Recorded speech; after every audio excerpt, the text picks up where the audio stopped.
One of my earliest memories with music is the Blues Brothers. When I was very young, I loved that movie. 3 or 4 years old, my mom got me a little suit and Converse, and I always dressed like them. And when my mom needed to distract me, she would put on the Blues Brothers. My name is Anthony Masino, and I'm a songwriter. What drew me towards the guitar was actually that my dad had one, and he knew like 3 chords, and he jokingly had like his song he would always play. It was just like a D to G thing, Bruce Springsteen ish.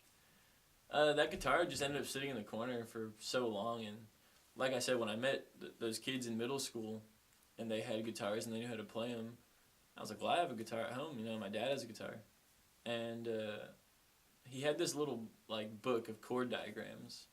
One day I was sick in 7th grade, just sitting at home alone. I took his guitar. He had a tuner, so I was able to tune it.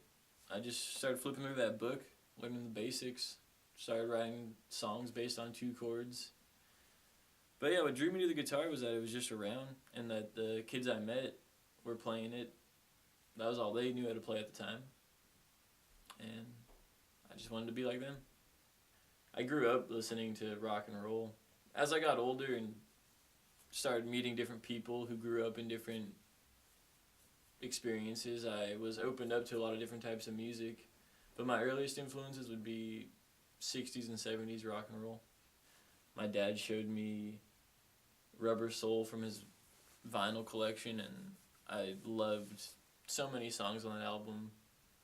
And yeah, he had a huge vinyl collection that, you know, at the end of his nights, he would always throw one on and just relax to it. I decided to move to New York to pursue music for many different reasons. I had always been fascinated with New York. Both my parents are from New York.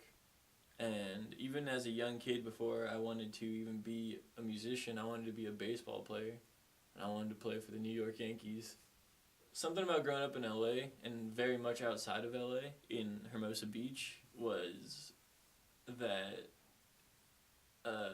it wasn't very connected. Like, to get to the shows in downtown LA, I would have to travel 16 miles in traffic and all that stuff. And not that that's a big deal, it's worth it, but in New York, everything's a little bit more easier to just, it's right at your fingertips. You walk out your door, you can walk down the street, and you can see a famous band play.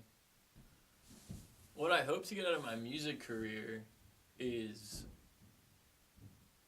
just being able to make music, because I'm going to do that, you know, with or without being financially successful in music. It's not about the business or anything, you know. Something in me just needs to make music. It's my favorite thing to do. When it comes to what I like to hear in music, well, that really just depends on how I'm feeling, you know, because that's the great thing about music, is that it's, you know, all over the place. No one goes to music for just one thing.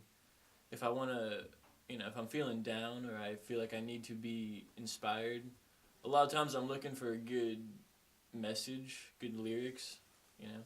I really like Bob Dylan. He gives me this feeling when I listen to his early stuff, it's like reading a book. You know, you don't just put it on and zone out to it. I put Bob Dylan on and I sit and I listen to the words. He's very clever. It makes me feel like I'm hearing poetry. But sometimes, you know, when I'm just trying to hang out with my friends, we like to get blasted and listen to oldies. As of right now, I've been thinking of calling my EP Songs to Keep the Summer Long.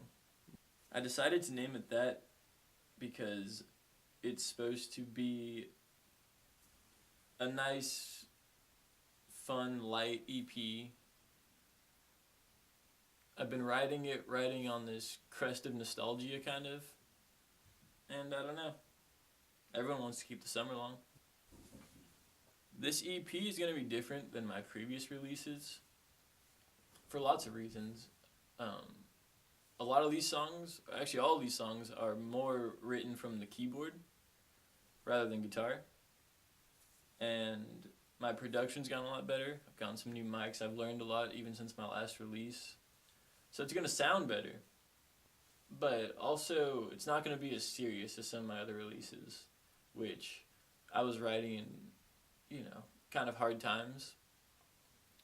Recently, I've just been in a better place, kind of, in a better mood, and it's coming through the music. It's just a little bit more groovier. I want people to perceive me as just a human.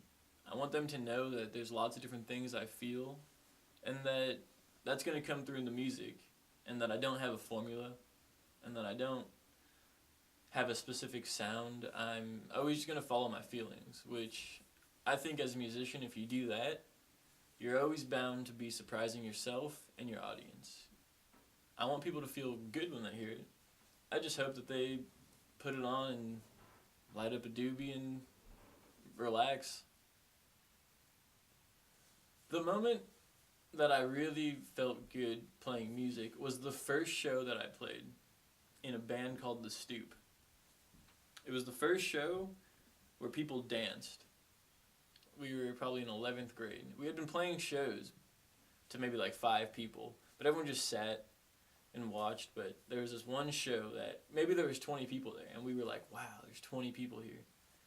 But these older kids came through who were very eccentric, and they started dancing, and they got people up and stuff and dancing. And that moment, I was like, this feels great. People. It was the first moment that I had a crowd that was giving something back.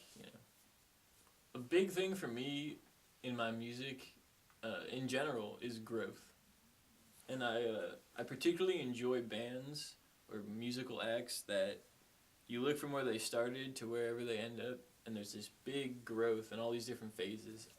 No matter what, I've always been, when I was a kid, I had a million different phases. I wanted to be this, I wanted to be that. Music has always stuck, and for the last, 10 or 11 years, completely based my life around it. But something that I really want to come across in this EP is just, it's the next step. I've grown a little bit in whatever way, whether it's sound or writing, and just that for the next one, I just want them to expect something different and some more growth. I plan to release this EP very early July. Maybe the weekend after 4th of July is when you can expect it, all you folks out there. Because how true would it be of a summer album if it didn't come out sometime in the summer?